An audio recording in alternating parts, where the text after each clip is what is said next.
Tara samahan ninyo ako mga ka-alright, gawa tayo ng full fondant cake at ang gagamitin nating fondant ay walang iba kundi whipped fondant ng Bakersfield.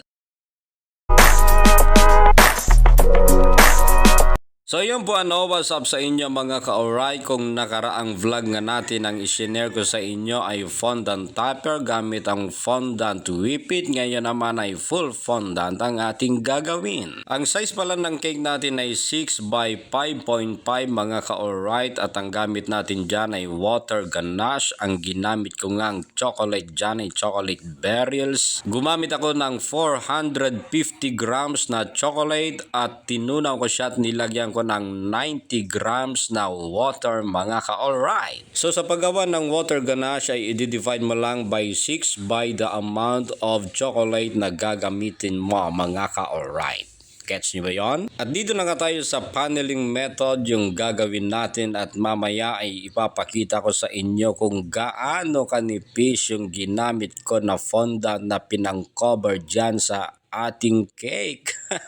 By the way, yan pala yung money cake at binutasan ko yun sa taas. Inilagay ko yung kanyang pinaka-money. At dyan naman sa kanyang pinaka-exist ay kinat ko lang gamit yung ating scraper mga ka-alright para maging pantay naman yung pagkakakat at huwag nyong pansinin yung mga chismis dyan sa baba na medyo bitin kasi nga yan ay matatakpan naman natin ng iba-ibang mga details at gumamit tayo dyan ng cake smoother. Yan yung fondant smoother para mas maging makinis yung kalalabasan ng ating mga cake mga ka-alright o yung fondant. At kung kinat ko yung pinakababa ay ikakat din natin yung sa taas na sobra ng ating fondant para maging pantay. Tignan yan, di ba mga ka-alright? At tignan nyo naman mga ka-alright kung gaano kanipis yung na-achieve natin na fondant na pinang-cover natin in paneling method sa ating cake mga ka-alright. Talagang nakakatuwa. So ito na nga mga ka-alright, based sa aking pag-calculation, di ba?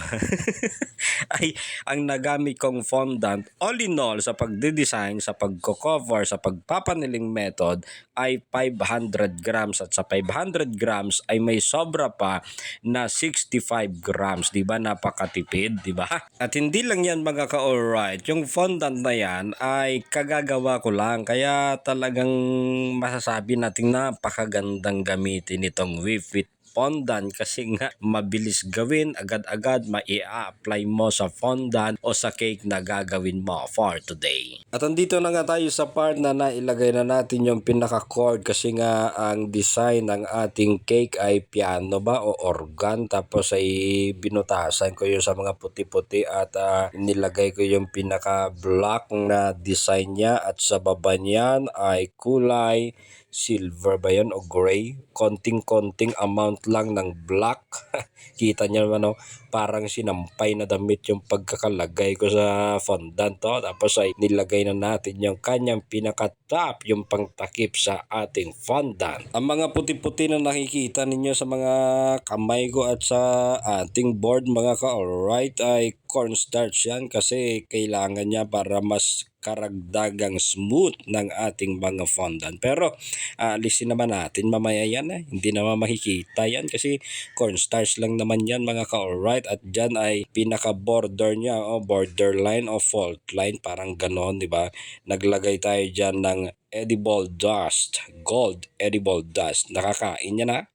At nagprint lang ako ng mga note na ilalagay dyan sa mga design niya kasi nga wala pa tayong pinaka-molder. Mas maganda sana kapag ka-fondant din yun. Pero okay na yan maghahanap ka pa ba ng iba, di ba?